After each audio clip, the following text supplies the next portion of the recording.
Bismillahirrahmanirrahim. Assalamualaikum warahmatullahi wabarakatuh. Alhamdulillahirabbil alamin. Adada khalqihi wa rida nafsihi wa zinata arshihi wa midada kalimatihi.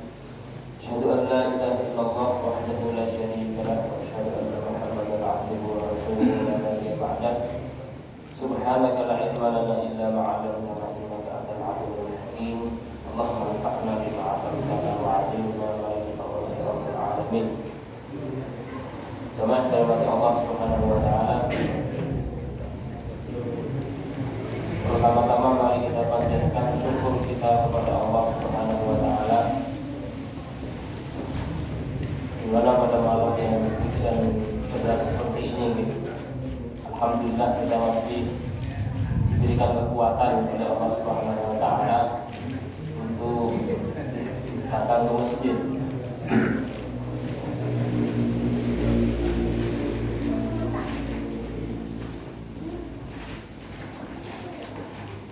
Semoga jamaah lain yang mungkin belum bisa datang tetap ditulis pahalanya sempurna oleh Allah Subhanahu wa taala.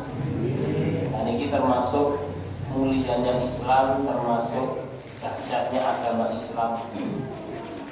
Bahwasanya untuk mendapatkan pahala ini Bapak Ibu, ini kemudian kudu mengikuti kegiatan tersebut. Asalkan kok jamaah yang tidak hadir itu memang biasa hadir ketika kajiannya dan ini memang terbiasa dan selalu ingin untuk hadir, tapi kemudian ditakdir oleh Allah Subhanahu wa taala ini enten hubungannya ini hujan deras dan sebagainya, niku pahalanya tetap sempurna. Pahalanya tetap sempurna si Allah Subhanahu wa taala.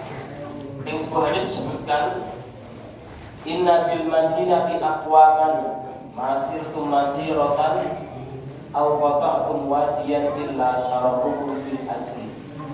Ada di Madinah itu kaum orang-orang yang tidak ikut perang bersama kalian, tapi tidaklah kalian itu melewati lembah berjalan yang itu isinya pahala. Itu orang-orang di Madinah itu tetap pahalanya sama dengan kalian. Kata Nabi SAW, habasa gunung, mereka itu memiliki gunung. Kata sebenarnya ini hujan. Jadi ini Bapak Ibu dirahmati Allah Subhanahu wa taala. Pentingnya kita memiliki kebiasaan baik Pak. Kalau kita punya kebiasaan baik dan kita biasa melakukan itu, dan kemudian tiba-tiba ada udzur yang menjadikan kita tidak bisa melakukannya, itu pahala tetap sempurna. Ditulis oleh Allah Subhanahu wa taala. Salawat serta salam kepada Nabi Muhammad sallallahu alaihi wasallam. Di mana tidak ada kebaikan kecuali telah Beliau sampaikan kepada kita untuk menuju surganya Allah Subhanahu wa taala. Nah, ini yang pertama mari kita doakan sami-sami ini. Apa ini sing kok apa nanti diuji oleh Allah Subhanahu wa taala. Mungkin Allah mengangkat derajat beliau dengan kejadian ini. Mungkin segera diberi sembuhan Allah Subhanahu wa taala. Dimudahkan pengobatannya.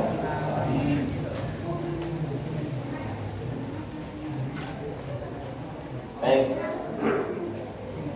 Pembahasan kali ini adalah tentang tamu yang insya Allah kita akan menyambutnya tidak lama lagi. Ini tanggal sekarang ini sudah masuk ke 18 Sya'ban. 19 Sya'ban. Sehingga kurang lebih Bapak Ibu 10 hari lagi kita akan kedatangan tamu yang istimewa. Ini mungkin terasa Bapak, ini Ramadan. Saya ingin Ramadan boleh, Masya Allah. Lalu kemarin kayaknya kalau kita lakukan itu lebih dengan mengisi pertama tak ada sawal itu begini. Dan ini kalau nasi Ramadan Masya Allah. Ini itu tanda akhir zaman Bapak Ibu. Tanda akhir zaman, yaitu adalah cepatnya masa taqarrubuz zaman. Bahwasanya setahun terasa seperti sebulan, sebulan terasa seperti seminggu dan seterusnya.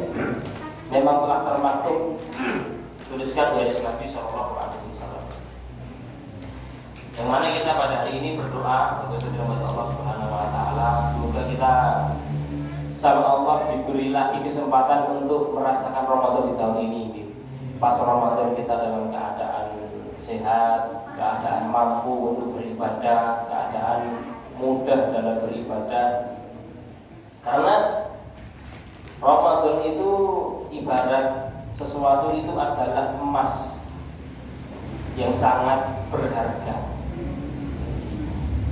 Orang ketika masuk Ramadan, itu kata Ibnu Qudamah al-Maqdisi, atau di dunia ini secara umum, niku Bapak Ibu, itu seperti sebuah kapal yang isinya itu manusia-manusia sedang disinggahkan oleh nakodanya di sebuah pulau yang kaya dengan sumber daya alam. Emas itu yang terecek, emas, perak, harta, terus singgah sehari, setelah sehari kita balik nanti. Nah, ibarat kita masuk Ramadan itu sedang demikian, sedang singgah di pulau yang kaya dengan sumber daya alamnya, kaya dengan pahalanya, kaya dengan amalannya. Nah, tinggal apakah kita termasuk orang yang cerdas sehingga memanfaatkannya dengan beramal soleh, terus jor-joran pokoknya itu. Siapa tahu, Allah tidak tahu, kita tidak tahu umur kita nih. Siapa tahu Ramadan ini termasuk Ramadan terakhir kita. Nah, kita harus berlepas. Semoga di amalan di Ramadan ini diterima oleh Allah Subhanahu wa taala. Ada sebuah hadis yang menyebutkan dahsyatnya Ramadan. Hadisnya sahabat Talhah bin Ubaidillah. Dia menceritakan bahwasanya ketika itu ada dua orang yang sama-sama bareng baru masuk Islam, syahadat di Nabi SAW. Kemudian Talhah itu melihat bahwasanya sahabat yang dua ini, salah satu dari keduanya itu asyad dari ijtihad dan minal akhar, itu lebih bersungguh-sungguh ibadahnya dari yang lain. Yang A katakan A alif bin, yang A ini masya Allah sungguh-sungguh ibadah, rajin, terus sampai suatu ketika di dalam peperangan sahabat yang A ini meninggal dalam keadaan syahid di medan perang. Yang itu pahalanya luar biasa. Setahun kemudian, setahun berjalan, baru yang B meninggal, yang biasa-biasa saja ini. Yang meninggal juga bukan di dalam peperangan. Suatu ketika Talhah niki sahabat ini mimpi. Di mimpinya diperlihatkan, lah kok sahabat yang B niki kok malah masuk surga duluan daripada yang A. Seperti yang tadi yang rajin banget, rajin, meninggal dalam perang. Yang B ini biasa kok, tapi punya waktu setahun dan dapat Ramadan sekali lagi. Di mimpinya terlihat bahwasanya yang B ini masuk surga duluan. Takjub dengan mimpinya diceritakan ke sahabat yang lain. Sampai Nabi SAW itu ngiring kisah ini. Nabi mengatakan, kenapa kalian heran dengan mimpi Talhah itu, yaitu si B itu masuk surga duluan? Kata Nabi SAW, bukankah si B ini mendapati Ramadan sekali lagi daripada si A ini? Si A meninggal tahun lalu, si B ini meninggal dan mendapati tambahan 1 bulan Ramadan. Dan di Ramadan dia telah puasa 30 penuh, di Ramadan dia telah sholat penuh, tarawih penuh, baca Quran penuh. Kata Nabi SAW, jarak antara keduanya itu di surga seperti jarak antara langit dan bumi. Maksudnya adalah si B ini derajatnya lebih tinggi karena mendapati sekali saja Ramadan lagi daripada si A. Ini sekali lagi bahwasanya karena Ramadan itu ibarat emas yang sangat berharga, momentum yang Allah sediakan. Nah, istilah komputer itu kayak kita di reinstal ulang. Jadi selama setahun itu 11 bulan itu hiruk pikuk menyelimuti kita, kemudian dunia dengan gemerlapnya itu menyelimuti kehidupan kita. Niki Allah membuat sebuah madrasah, sebuah kegiatan kurikulum saking Gusti Allah, tata caranya saking Gusti Allah Subhanahu wa taala, diatur sedemikian rupa sehingga hawa bi'ah keadaan itu memudahkan kita untuk beribadah. Makanya ketika Ramadan dikatakan bahwasanya setan itu dibelenggu, sufi dari sayatin, setan itu dibelenggu. Kemudian surga itu pintunya dibuka.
sampun jatahe di kagem pelajaran.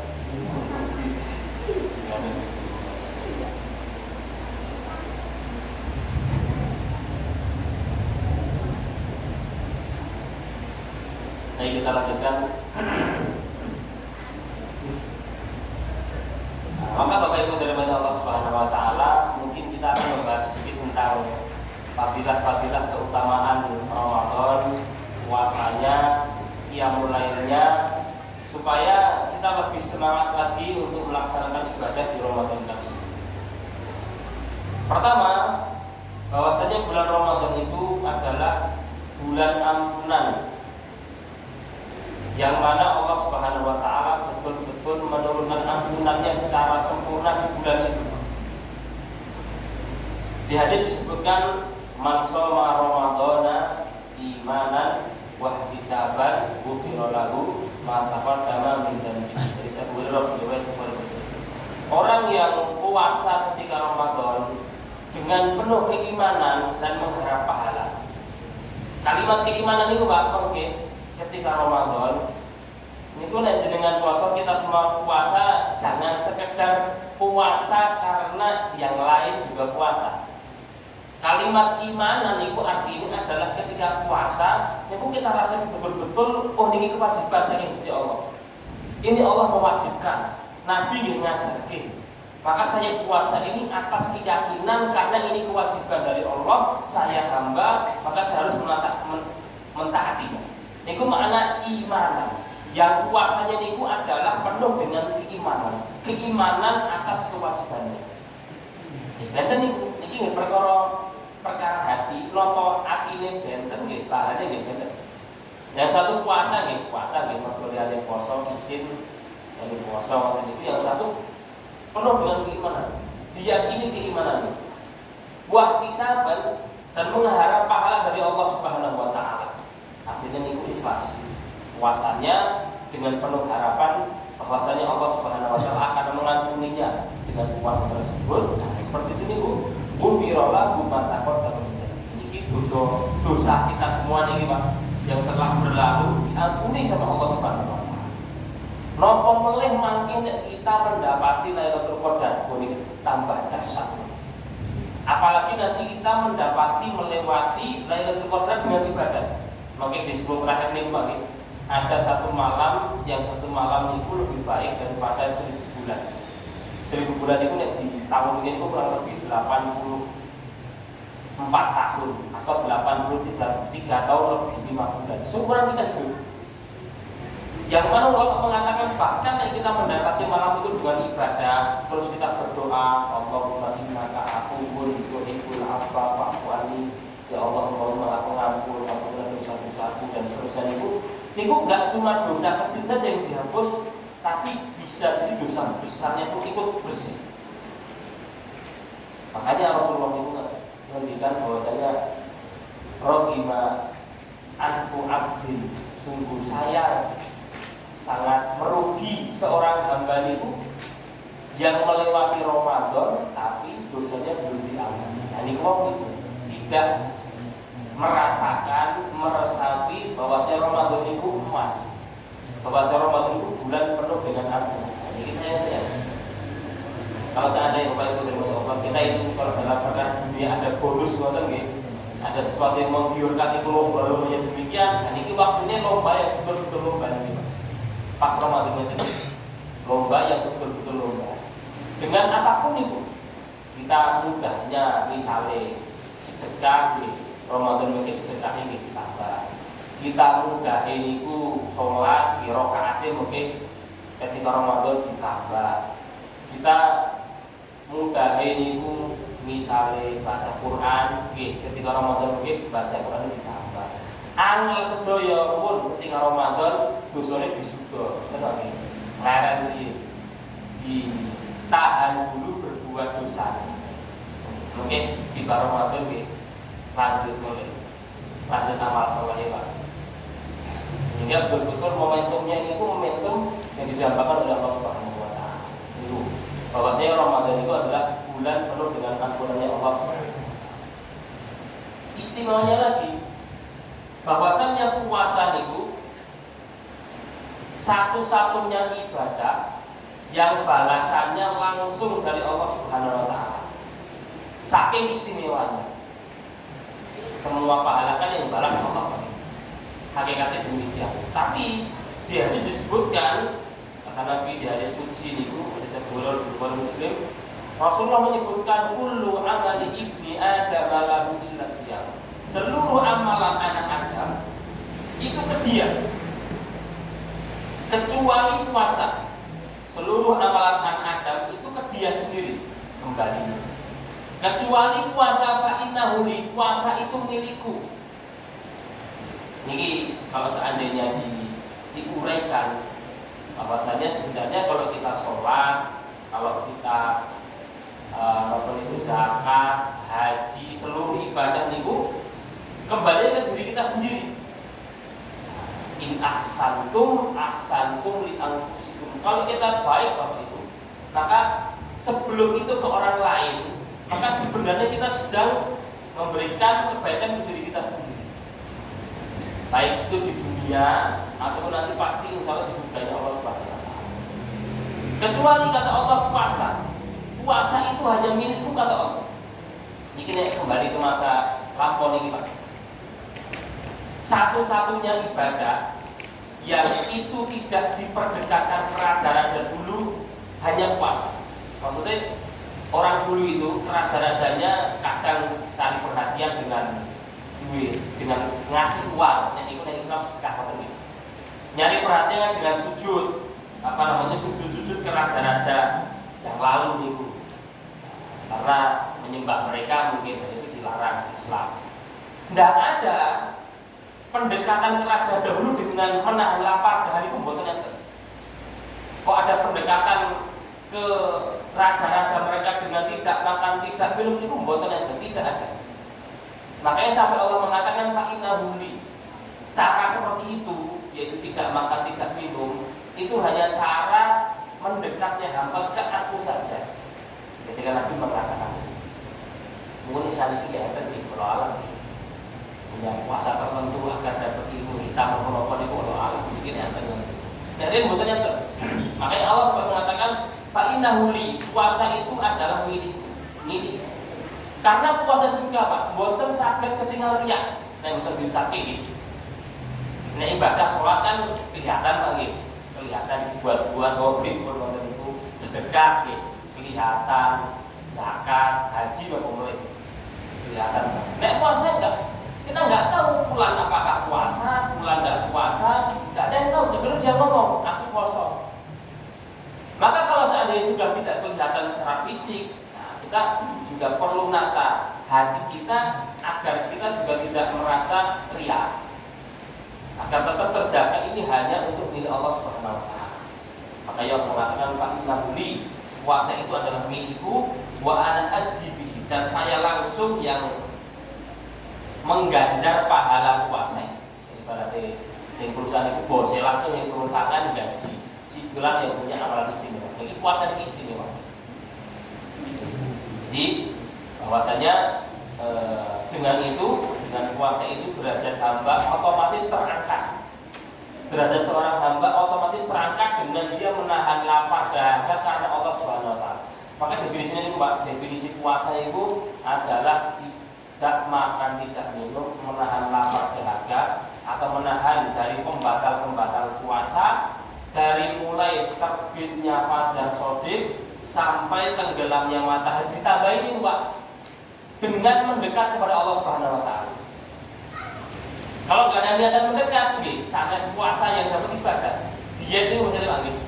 Diet dari pagi sampai malam bukan malam. Nopo-nopo. Tujuannya apa diet? Atau misalnya puasa kali ini tuh Pak, kali operasi, kan puasa itu begini. Puasa nggak makan, nggak minum, tujuannya apa? Untuk operasi. Ya nggak dapat pahala. Hanya yang didekatkan ke Allah Subhanahu wa taala ada takarrufnya. Nah, itulah menahan yang mendapatkan pahala. Dan jadi kalau kita mau resapin itu syariat puasa itu betul-betul syariat yang bisa merubah sikap, watak dan kehidupan kita. Nah, ulama ngendikan itu Pak, puasa itu memang menahan lapar dari menahan diri dari pembatalnya, makan minum itu. Tapi hakikatnya puasa lebih dari itu. Yang kita harus bersama ini kan air halal bang, makanan halal, istri halal. Kenapa kok sama Allah disuruh untuk menghindari, tidak didekati, tidak diminum? Kalau seandainya tubuh kita niku mampu untuk tidak meminum yang halal, harusnya lisan kita juga mampu untuk tidak mengucapkan yang haram. Harusnya kalau tubuh kita puasa, lisan kita ikut puasakan. Sehari itu latihan keempat untuk tidak berkata-kata yang menimbulkan dosa, kita kotor, gibah, tinggal domba, macam-macam ini. Kalau seandainya tubuh kita bisa berpuasa, tidak makan yang halal minum, harusnya tangan kita juga harus berpuasa dari yang dilarang. Harus ikut ditahan, tubuh puasa, mulut ikut puasa, tangan ikut puasa, mata ikut puasa, semuanya ikut tertahan. Kalau kita selama 35 itu insya Allah akan merubah kehidupan kita, merubah pribadi kita menjadi itu. Ujung-ujungnya itu la'alakum tattaqun itu. La'alakum tattaqun itu yang puasanya tidak hanya puasa tidak makan tidak minum, tapi mulutnya ikut dipuasakan, tubuhnya, badannya dan kalau yang itu sekarang itu jadi berkah ini. Sisi lain, Allah Subhanahu Wa Taala sudah menyiapkan bagi Allah Subhanahu Wa Taala surga khusus bagi orang-orang yang benar berpuasa, disebut surga Ar-Royah. Surgane Allah niku kata pintu surga niku enten 8. Pintu surga itu 8, pintu neraka itu 7. Jadi atas dasar rahmat dan keadilan Allah, Allah membuat pintu kebaikan surga lebih banyak dari pintu neraka. Di setiap pintu itu nanti akan ada ruangan-ruangan, kamar yang sangat banyak. Ghurafun min fawqiha ghurafun tajri min tahtiha al-anhar. Kamar terus tumpuk lagi kamar yang luasnya itu tidak. Satu pintu itu hanya dimasuki oleh orang-orang yang puasa saja. Disebut sebagai pintu Ar-Royah. Dikatakan dari Nabi Bukhari Muslim. Hadis sahabat Sa'idi, Rasulullah mengatakan inna fil jannati baban yuqalu laha Ar-Royah. Di surga itu ada pintu namanya pintu Ar-Royah.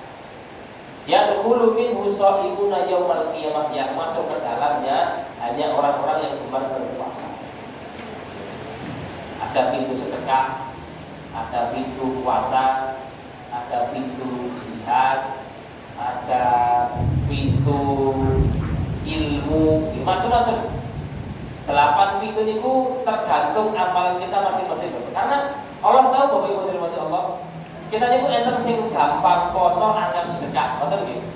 Posone gampang, ning rada pelit gede dari ini. Ada yang mudah sedekah tapi puasanya itu nggih, kok masih tahu aja. Angel itu. Ada yang mudah puasa, mudah sedekah, mudah majelis ilmu, kabeh mudah niku nggih. Enten. Niku fadlullah yuti bima yasha. Setiap orang akan dimudahkan untuk amalannya masing-masing.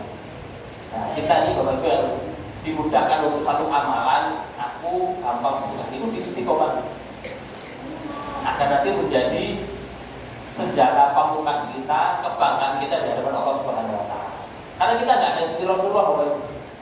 Kita nggak ada seperti Abu Bakar, sing kabeh pintu niku disikat, semuanya sempurna amalan. Abu Bakar itu sugih, masya Allah, dia rajin, dia mulai, dia rajin puasa.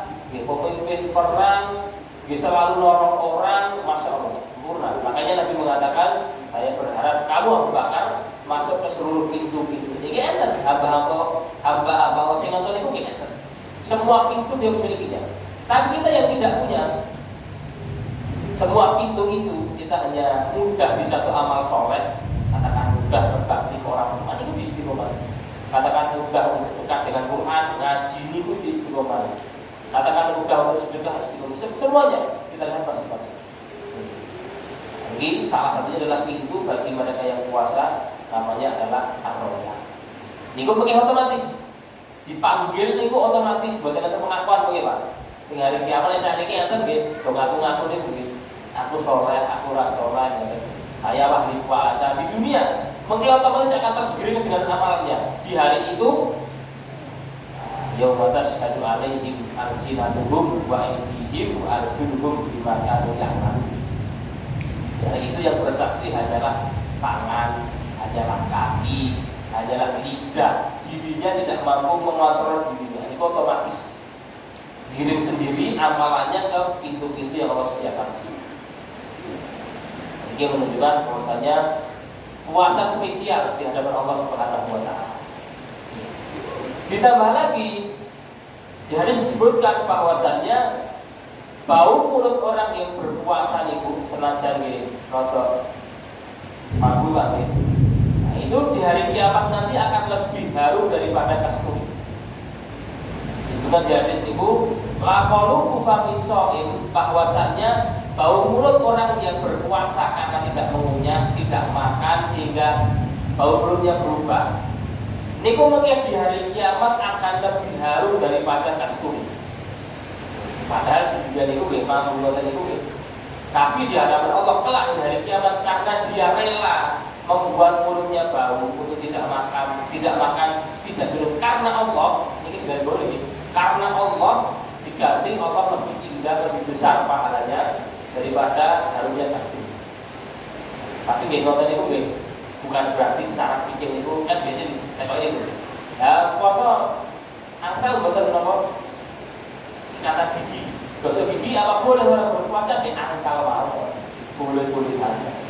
Apalagi yang membutuhkan lagi misalnya ngajar ngaji, kemudian dia harus bertemu dengan orang, interaksi seperti itu. Siwakan boleh, gosok gigi niku boleh. Asalkan boten ketelen nggih, ketelen batal. Sekedar menghilangkan bau mulut boleh. Apakah paling berkurang? Tidak ada kiasan ke situ. Pahala untuk sempurna dia itu puasa karena Allah dan dia menghilangkan bau mulut karena berinteraksi ke manusia biar manusia lain tidak terganggu. Maka yang demikian itu dikatakan mulutnya lebih nanti dari kiamat lebih harum daripada kasturi. Dan orang yang berpuasa liso'imi farhatan yang rohuhuma, orang yang berpuasa punya dua kebahagiaan. Yang pertama farhatun inda iftorihi, senang ketika berbuka. Nomor yang pertama itu lagi puasa pertama itu buka kan masya Allah. Artinya itu yes, yang harus kita resapi bagi Allah Subhanahu Wa Taala. Ketika kita buka pertama itu, selain kita senang karena sehari nggak makan terus makan, itu artinya ditonton oleh. Harusnya juga kita yakini mudahnya kita puasa itu karena Allah Subhanahu Wa Taala. Jadi kita buka sambil minum alhamdulillah ya Allah, dimudahkan oleh Allah untuk menyempurnakan sehari ini. Jadi enten amalan hati ini, enten amalan batin ini, yaitu mengembalikan seluruh kekuatan ke Allah Subhanahu Wa Taala. Bahagianya di situ. Dia dimudahkan untuk beribadah. Kan kelihatan masih benar dimudahkan banget. Ya diberi seakan-akan puasa itu kok masya Allah, aneh luar biasa, berat seakan-akan. Kita diberi mudah dari dirasakan, disyukuri. Senangnya di situ, karena kita berkesempatan nyicipi hidayahnya Allah Subhanahu Wa Taala. Diberi kesempatan untuk diberi Allah kemudahan untuk beribadah, sehingga senangnya tidak sekedar senang nomor makan dulu. Meskipun dari itu nikmat luar biasa. Terus saya ini pertama itu sudah lupa, masya Allah. Dari Indonesia dinginnya sendiri. Pertama kesudah Ramadan pertama itu, wah rasanya itu masya Allah. Dan Ramadan itu kan pas panas-panasnya itu Pak. Setahun itu musim panas paling panas di Ramadan itu sampai 50 derajat setengah matang itu. Buka puasa pertama itu saya berkata kelompok video. Dan yang lima itu lebih panjang. Kita puasanya itu dari jam 6 nanti bukannya setengah 7, jam 7 Pak. Jadi jam 5 buka jam 6 lebih lama 2 jam. Panas lebih lama 2 jam. Itu alhamdulillah. di dalam kesempatan merasakan bagaimana Nabi niku poso yang di Madinah niku, dan puasa-puasa Nabi niku berlalu kebanyakan bagi pengampun ini berlalu dengan peperangan. Terbukanya kota Mekah niku bagiku ketika Ramadan. Nabi ketika perang di Tabuk niku ketika Ramadan, kula boten bayangin ya Allah. Rasulullah pun sepuh ngoten niku yo umure ketika 50 8, 59, masuk 60, masih berjalan dari Madinah ke Mekah, 40 Mekah. Dan pas poso, masya Allah, perjuangannya luar biasa. Dari situ kita merasakan, alhamdulillah sekarang ini kita puasa nih, nikmat. Godaannya paling di gorengan-gorengan ini, kita berjalan puasa dan nopor, alhamdulillah. Kebahagiaan pertama ketika berbuka hari H Idul Fitri. Nanti bagian kedua semoga kita dapati adalah bahagia ketika bertemu dengan Allah Subhanahu wa taala. Karena bangga punya amal soleh berupa puasa. Sehingga butuh betul-betul kita persiapkan pagi ada 10 hari sisa ini. Kita yang terpenting niku janjane noto ati. Niku terpenting adalah menata hati kita, menancapkan niat kita bahwasanya Ramadan kali ini harus lebih sempurna, harus lebih berkualitas lagi dari Ramadan sebelumnya. Kalau kemarin kita evaluasi di biasa, pokoknya tahun ini kudu lebih di sisi apapun itu yang kita bisa. Dan yang terpenting juga untuk dari sekarang kita latihan melepaskan diri kita dari memberatkan ibadah. Yang memberatkan ibadah itu menstunggal apa? Dosa. Yang membuat kita ibadah berat, amal soleh itu abote setengah mati. Itu adalah beratnya hati. Kayak ibu-ibu itu nggih.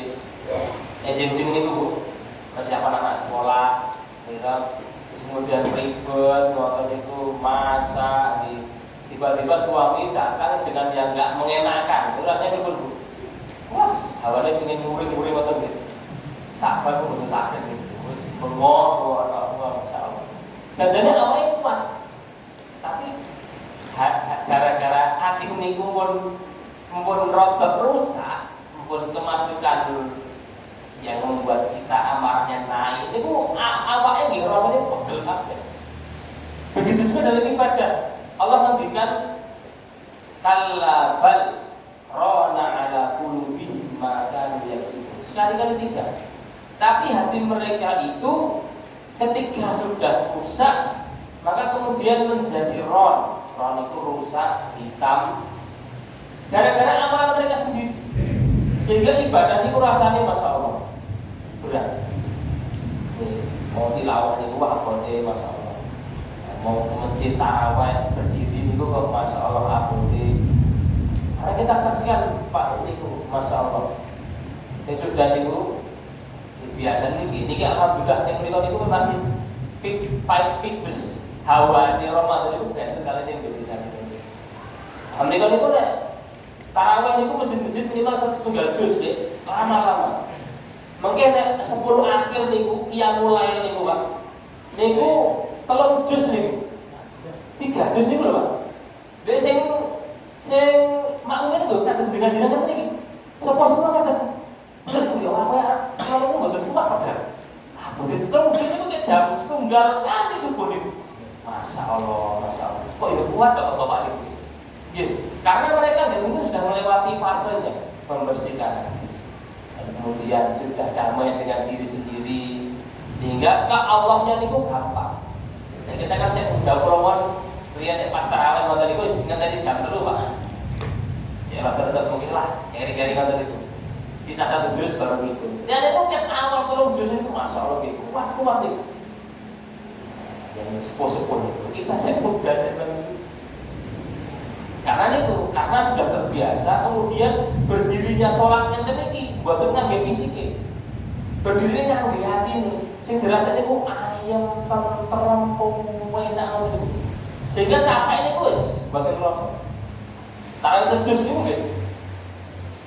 Sisi lain memang imamnya nggih enak-enak lah. Imam itu suaranya nggih maca Qur'ane nggih, hafalane nggih kuat. Kita kan nggih. Tarawih ora lagu dah Pak.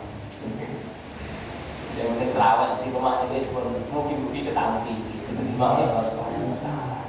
Tadi itu maksudnya adalah sekarang ini 10 hari kita tata hati kita tata diri kita agar nanti ketika bertemu dengan tamu agung Allah Ramadan ini semua penuh dengan keikhlasan, semua penuh dengan kenyamanan, ternikmati puasa itu dengan senikmat-nikmatnya. Kalau demikian, niku fasenya seperti fasenya Nabi. Jadi ibadah manusia itu Pak dibagi permisalannya kayak 3. Dan ini semuanya baik. Pertama, kata Imam Nawawi, ini ibadah manusia yang ibadahnya seperti ibadah pedagang. Pedagang itu lah boleh untung banget. Pokoknya ibadah buatan surga itu gosek. Itu hitungan pahala. Kisah ini betul rokok. Yang kedua seperti ibadahnya budak. Budak yang takut sama tuannya. Yang dihitung-hitung pokoknya orang neraka. Kisah ini betul rokok itu. Tapi Rasulullah itu ibadahnya pun seperti ibadah orang merdeka. Yang dirasakan itu penak apa? Kenikmatannya sudah di puncaknya. Makanya Rasulullah itu punya keistimewaan Pak, punya hal yang hanya beliau. Rasulullah itu angsal poso wisol namanya. Wisol itu adalah berhari-hari tidak berhari-hari puasa tanpa buka. Jadi hari ini puasa, terus nanti maghrib tidak buka, sahur tidak makan, lanjut puasa. Sehari, 2 hari, 3 hari. Ini kalau Rasulullah iya tadi. Di sisi lain Allah memberi beliau makan dari sisi yang tidak biasa. Sisi lain Allah mengatakan karena yang dirasakan beliau full kenikmatan. Ibadah di sini pun nyaman, nikmat, tinggal ini bungkus musiknya. Jadi bisa kita latih minimal sholat kita, minimal puasa kita sehingga lebih terasa nikmatnya enggak tertekan, tidak apa. Kalau sudah seperti itu Pak, wis ora gugus niku dengar poso ada orang makan terus aku sing tak nikmat. Kenapa Anda itu tidak berpuasa dan Anda rasakan nikmat? Karena Anda belum merasakan nikmatnya puasa. Kebalikannya waktu itu. Katanya kan orang poso Ramadan mokok enak awal-awal itu mau bergeser gitu. Karena dia belum merasakan nikmatnya puasa. Dia bisa merasakan ini nikmat yang hakiki. Nah, itu sambutan kita untuk Ramadan dengan hati yang bersih itu betul-betul kita harus persiapkan dari sekarang. Tambah pelit mungkin ini biasanya kan per awal Ramadan lagi. Meskipun amun ribut masalah Ramadan itu mungkin poso riyen apa poso riyen atau mun mriki atau Saudi pun niku nang pilihannya masing-masing. Ajeng turun Saudi monggo, ajeng turun mriki nggih monggo, sing penting akhirnya kita. Jangan sampai ini kan biasa Ramadan pun ribut, nah itu pun setannya senang lagi, alhamdulillah. Dikekang setan yang di luar, setan di hati kita bergejolak senang. Nah itu perlunya untuk menata hati dalam ibadah Ramadan. Demikian teman-teman sampaikan kepada Allah Subhanahu wa taala. Semoga kita sampai Ramadan dengan selamat, sehat walafiat. Ketika Ramadan jadi sempurna mengamalkan amal ibadah ketika Ramadan dan pas keluar Ramadan segala dosa kita diampuni oleh Allah Subhanahu wa taala. Aku qouli hadza wa qul ta'ala. Assalamualaikum warahmatullahi wabarakatuh.